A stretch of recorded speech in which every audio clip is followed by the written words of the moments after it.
이 이야기는 역사책 어디에도 실려 있지 않습니다. 그것이 이 이야기의 가장 중요한 사실이에요. 임진왜란이 터진 것은 1592년 4월이었습니다. 일본군이 부산포에 상륙하고 20날도 되지 않아 상주가 뚫렸고 한 달이 채 안 되어 충주마저 함락됐어요. 조선군은 일본군의 조총 앞에 속수무책으로 무너졌습니다.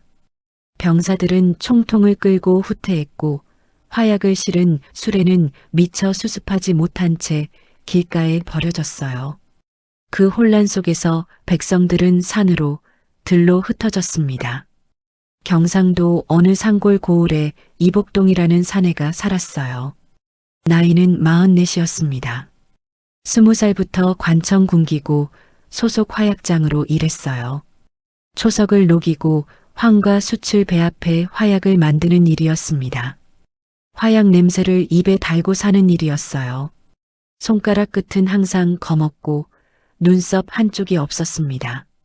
젊을 때 실험하다 작은 폭발 사고를 당한 뒤였어요. 복동은 용맹한 사람이 아니었습니다. 칼 한 번 제대로 써본 적 없었고 활도 멀리 못 쐈어요. 하지만 화약에 대해서만큼은 이 고을 누구보다 잘 알았습니다. 얼마가 있으면 얼마만큼의 힘이 나는지, 무엇에 섞으면 더 크게 터지는지, 어디서 불을 댕기면 어느 방향으로 폭발이 퍼지는지를요. 임진왜란 정갈이 이 고을에 닿은 것은 6월이었습니다. 왜군 선봉대 수백 명이 이틀 안에 이 고을을 지나간다. 모두 피하라.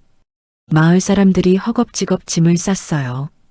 쌀자루, 항아리, 어린아이들. 소를 끌고 개를 앞세워 산길로 올라갔습니다. 고을 현감은 이미 사흘 전에 도망쳤어요. 군인들도 없었습니다. 복동의 아내 순이는 아들 둘과 딸 하나를 데리고 짐을 꾸렸어요. 큰아들이 12살, 작은아들이 8살, 막내딸이 5살이었습니다. 복동은 마을 어귀에 서서 떠나는 사람들을 바라봤어요. 마을 앞에는 협로가 있었습니다. 산과 산 사이를 비집고 난 좁은 길이었어요. 폭이 두 사람이 나란히 서기도 빠듯했습니다. 왜군 수백 명도 그 길을 통과하려면 일렬로 지나가야 했어요. 복동은 그 협로를 알고 있었습니다. 어릴 때 심부름을 다니며 수백 번 지나쳤던 그 길이었어요. 협로 입구 양쪽에 오래된 바위들이 있었습니다. 거기에 화약을 충분히 쌓아두고 불을 붙이면 바위 몇 개가 무너질 수 있었어요. 길이 막히는 것이었습니다. 하루 길면 이틀. 사람들이 더 멀리 피할 수 있는 시간이었어요. 문제는 화약이었습니다. 마을에 화약이 있을 리 없었어요. 그런데 복동은 알고 있었습니다.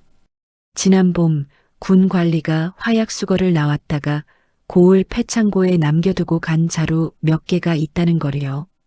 수거하겠다고 했는데 다시 오지 않았어요.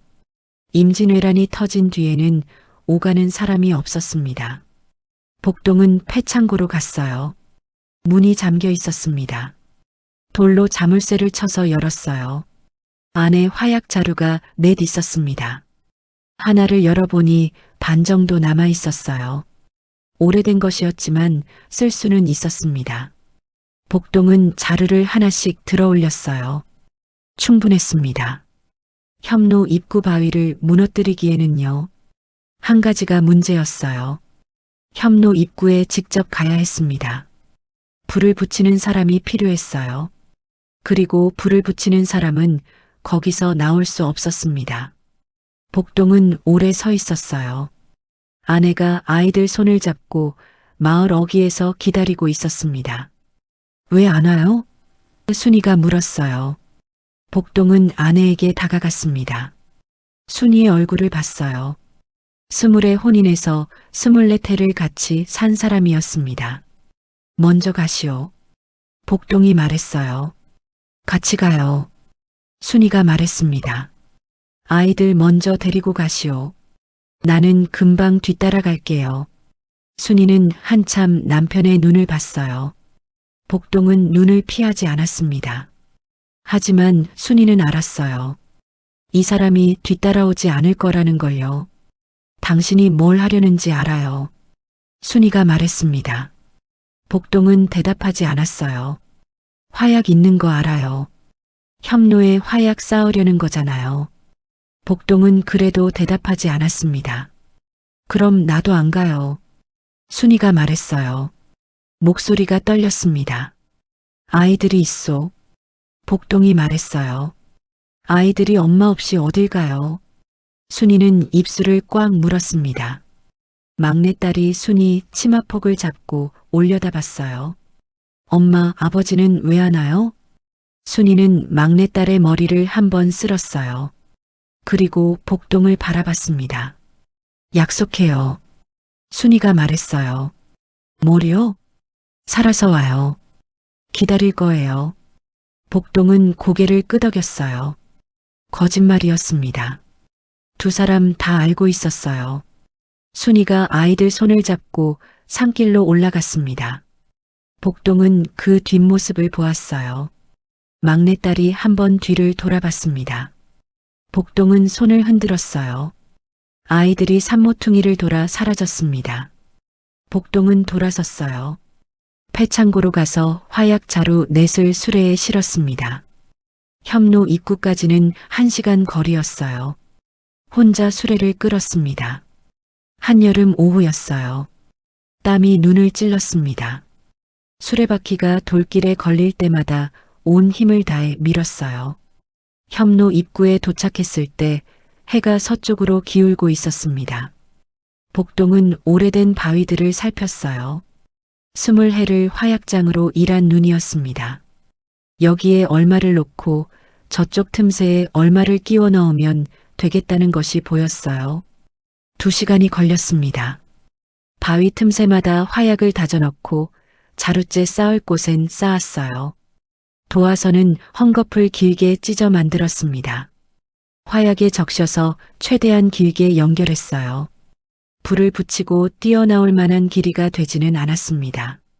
협로가 좁고 바위가 막혀 있었거든요. 복동은 협로 안쪽 바위 위에 올라섰어요.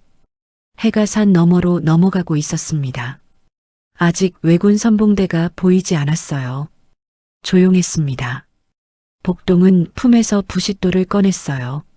20해 동안 화약 실험을 할 때마다 써온 것이었습니다. 눈을 감았어요. 아이들 얼굴이 떠올랐습니다. 큰아들이 12살이니까 다 크겠지 하고 생각했어요. 작은아들은 장난꾸러기라 걱정이었습니다. 막내딸은 저 아이 시집보는 날을 못 보겠구나 했어요. 순이 얼굴도 떠올랐습니다. 24해를 같이 산 사람이었어요. 한 번도 고맙다는 말을 제대로 한 적이 없었습니다. 하지 못한 말들이 많았어요. 저 멀리 협로 쪽 산길에서 먼지가 일었습니다. 왜군 선봉대였어요. 횃불빛이 보이기 시작했습니다. 조총 부딪히는 소리가 들렸어요. 복동은 부싯돌을 쥐었습니다. 역사책에는 그날 이 고을 협로에서 폭발이 있었다는 기록이 없어요. 왜군 선봉대가 하룻밤을 지체했다는 기록도 없습니다. 이복동이라는 화약장이 거기 있었다는 기록도 없어요. 하지만 그날 이 마을 사람들은 하루를 더 벌었습니다. 그 하루 동안 아이들이 산 너머로 넘어갔어요. 순이도 넘어갔습니다. 이름 없이 쓰러진 사람들이 있었기에 살아남은 사람들이 있었어요. 임진왜란 7년 동안 그런 사람들이 수도 없이 많았습니다.